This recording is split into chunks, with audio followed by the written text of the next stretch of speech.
Acesta este celebrul Yatagan. Așa e? Sunteți siguri?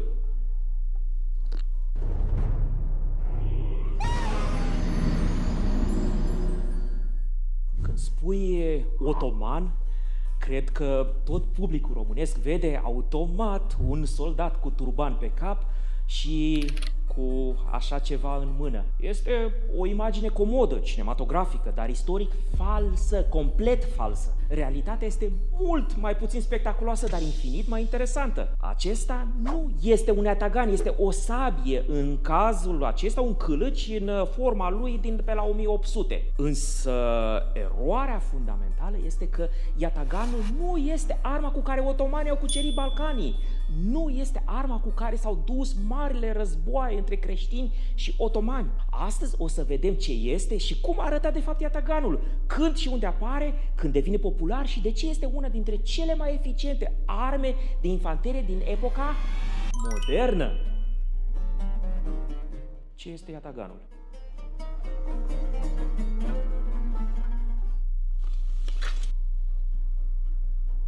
Încă o dată, acesta, și nu ce v-am arătat mai înainte, este un yatagan.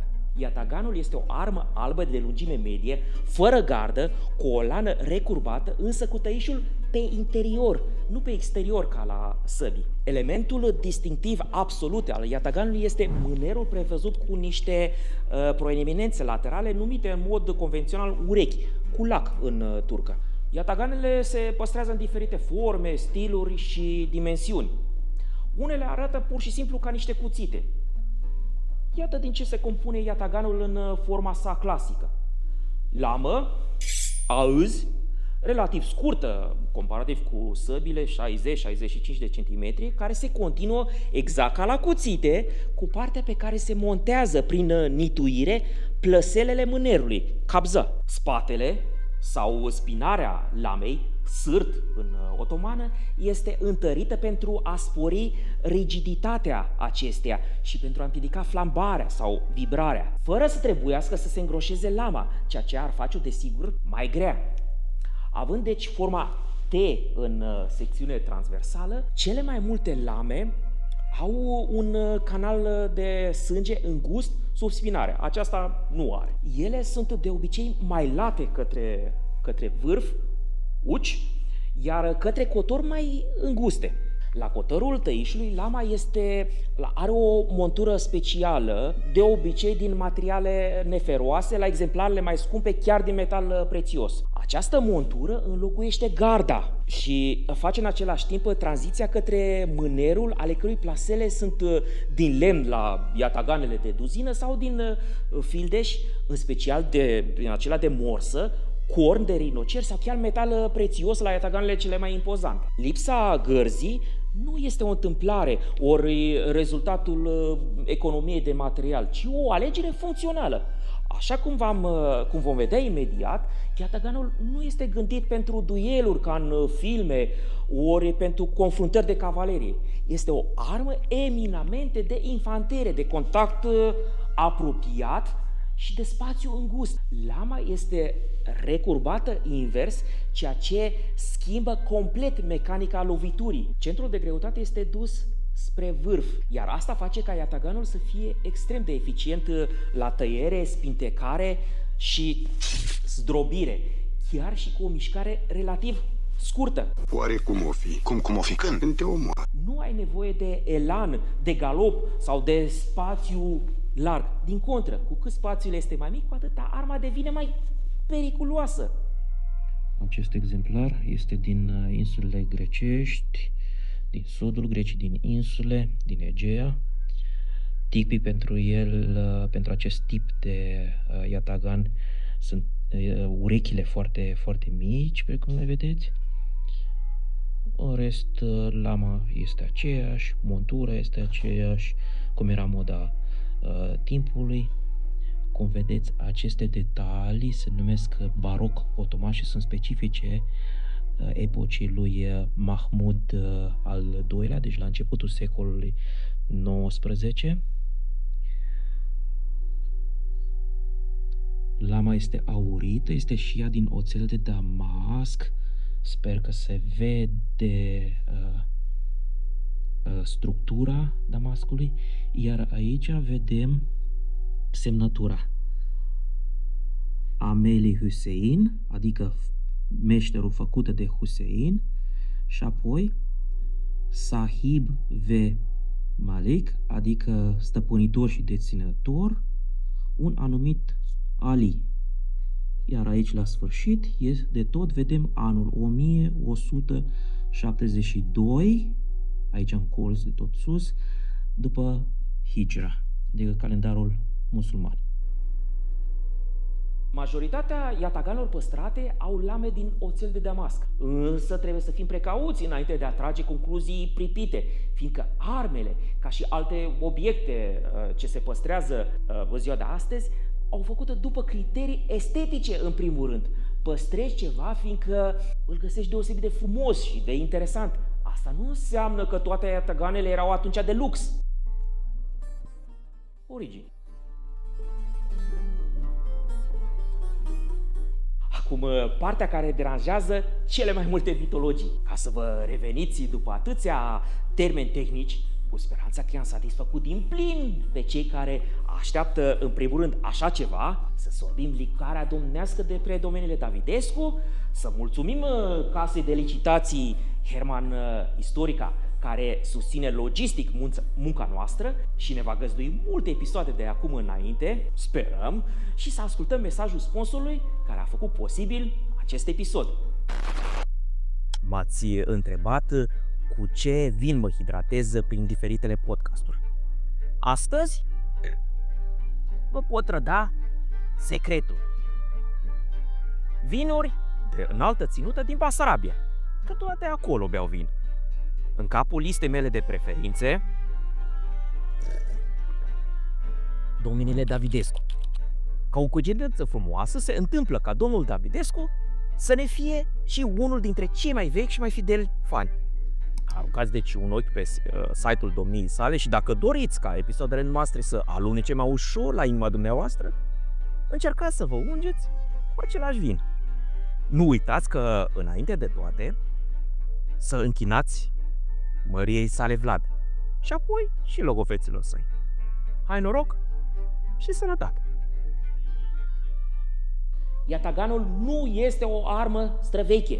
Nu este turanică, nu este selgiuchidă, nu este bizantină, nu este mamelucă. Și nici nu putem găsi elemente comparabile la predecesorii otomanilor. Cu atât mai puțin în antichitate. Yataganul nu are absolut nicio legătură cu falcata antică, ori cu alte arme asemănătoare ale nomazilor antici.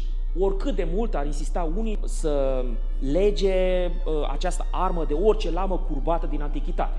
Nu orice seamănă e neapărat și înrudit. Nu există nicio sursă istorică care să arate că otomanii ar fi cunoscut falcata sau alte arme nomade și le-ar fi imitat conștient. Acum, țineți-vă bine pe scaune, ori de pahare, peste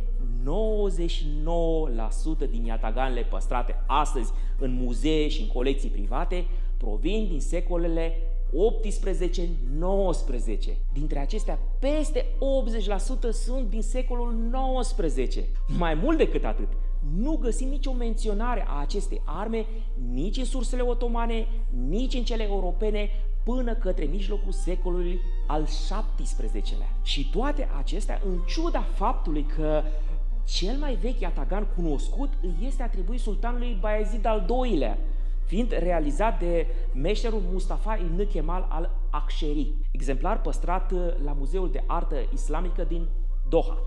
Apoi, mai există două piese celebre realizate de Ahmed Tekelü pentru sultanul Suleiman Magnificul, datate între 1525 și 1530 și aflate astăzi la Muzeul Topkapı în Istanbul și la Metropolitan Museum of Art în New York. În sursele occidentale și otomane, yataganul nu a apărut inițial sub acest nume, fiind descris adesea ca un cuțit lung. Cele mai vechi menționări ale sale în sursele otomane apar sub numele de varsac, anume într-un regulament al ienicierilor din prima jumătate a secolului al XVII-lea, Mebdei Canunii Ienicerii Ojaâ Tarihi, respectiv într-un document din 1634. În primul izvor, purtarea unui varsac și a unui cuțit erau considerate inovație ilegală, ce ar trebui interzisă, regulamentul cerând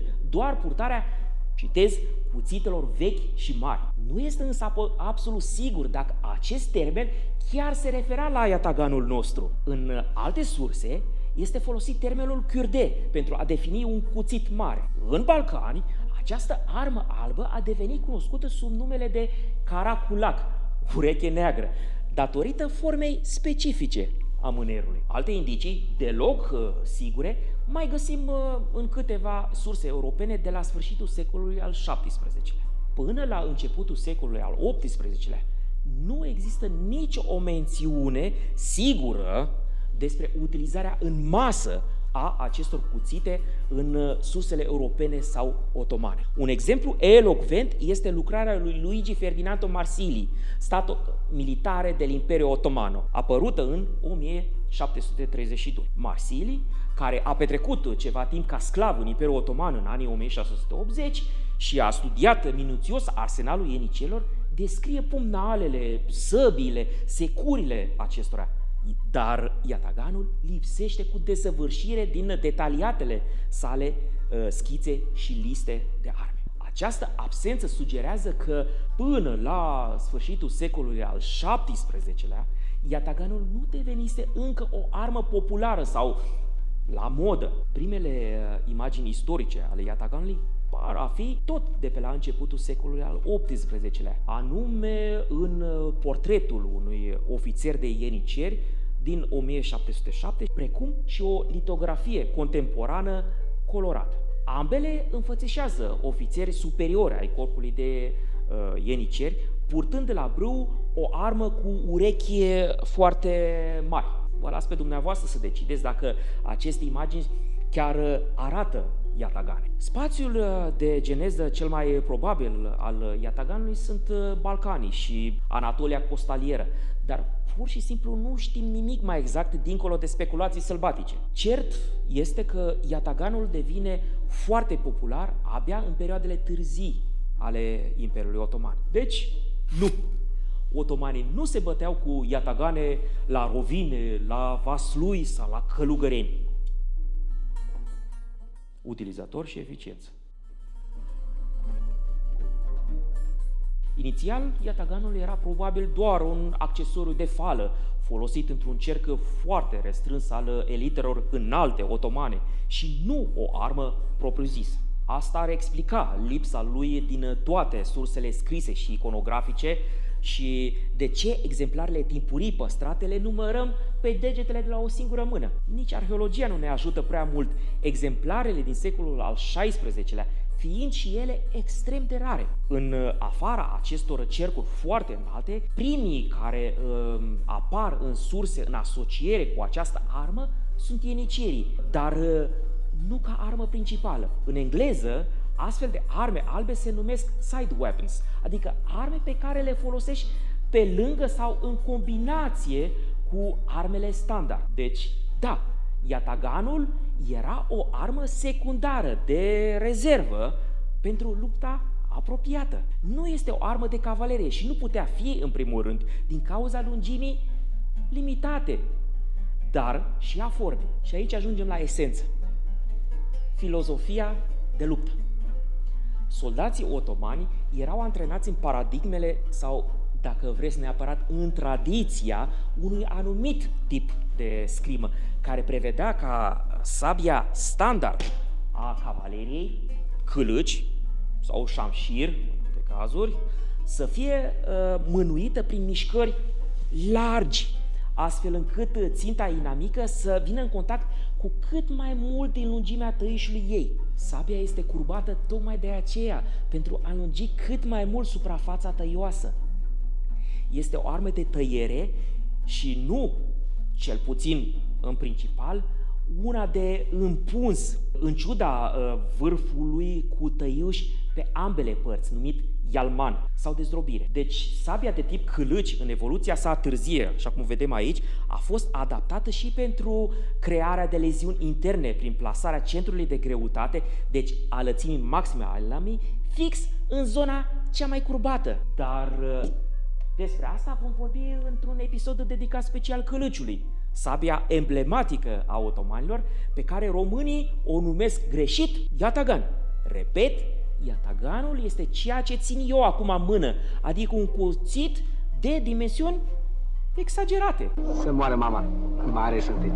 Yataganul devine extrem de popular în perioada otomană târzie, pe fondul slăbirii extreme a autorității Palatului Sultanal și deci tocmai atunci când războiul se fragmentează, brigandajul și haiducia devin cotidiene, iar ambuscada și jaful se înmulțesc. Nu mai este epoca marii cavalerii de manevră și a încleștărilor dintre mase imense de călăreți. Yataganul încetează să mai fie accesoriul acestui palat, iar tot mai mulți în provincii îl imită și îl preiau în panoplia personală. În același timp, noul tip de război fragmentar, limitat și asimetric, îi descoperă și îi exploatează din plin avantajele. El devine arma preferată pentru ambuscade și întregirea ideală a sabiei, care, în ciuda popularității yataganului, nu își pierde locul de armă principală nici măcar în perioada de maximă glorie a yataganului în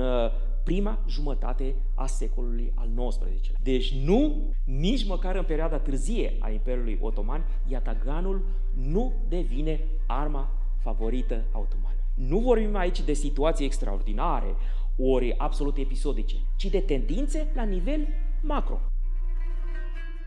Răspândire.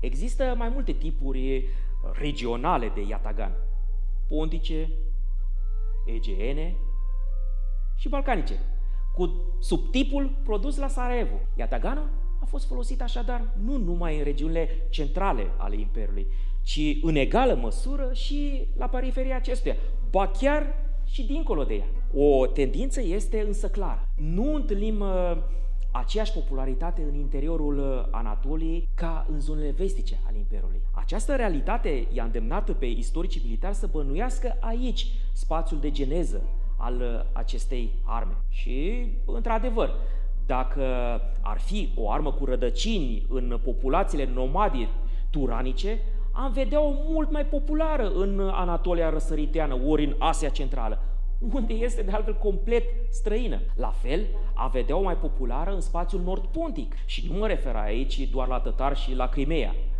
ci mult mai la nord.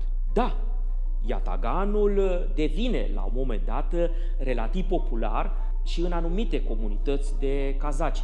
Însă, aceasta se întâmplă sub influență tatară, tătarii exercitând în general o influență vestimentară, tactică și logistică clară asupra cazacilor. Dar despre astea, iarăși, vom vorbi într-un episod viitor, special. Spuneam că popularitatea yataganului a trecut peste granițele Imperiului Otoman. În secolul al XIX-lea a ajuns chiar să influențeze armele din vestul Europei. Spre exemplu, tiplul de baionetă franțuzească numită baionetă yatagan. Yataganul a fost introdus în spațiul românesc cel mai probabil de către mercenarii arnăuți, iar în secolul al XVIII-lea a devenit arma favorită deopotrivă a poterelor, dar și a celor combătuți de acestea. Da, haiducii aveau yatagane. Tudor Vladimirescu a avut yatagan. Și probabil mai degrabă ca simbol de statut, fiindcă moda purtării yataganului atinge maximul chiar în epoca sa. Demolarea.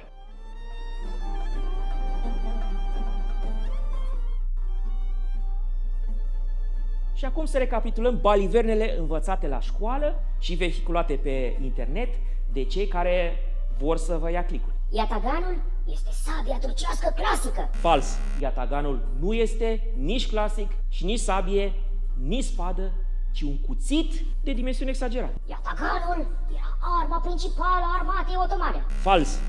La început a fost un accesoriu cu totul exclusivist și nu a fost folosit deloc în context militar. Iar apoi a devenit și a rămas armă albă secundară, chiar și în perioada de maximă popularitate a sa. Și în fine, Toți otomanii din Evul Mediu până la sfârșitul Imperiului purtau și se băteau în iatagane. fals. Iataganul devine popular abia după 1700 și ajunge la popularitatea maximă în prima treime a secolului al XIX-lea, adică fix în perioada din care provin mai bine de 3 sferturi din iataganele păstrate astăzi în muzee și în colecții private. Sunt Adrian Gheorghe, specialist în istorie militară și membru al proiectului internațional de cercetare Corpus Dracolianum, iar ca devotat logopăd al Măriei sale Vlad, vă urez ca pe vremea sa și de Dumnezeu să vă veselească. La revedere! Dacă vreți să aflați mai multe despre arme premoderne, orientale sau europene, scrieți-ne în comentarii ce arme doriți să vă prezentăm. Iar dacă vreți să aflați mai multe despre cei ce le-au mânuit, aruncați aici un ochi.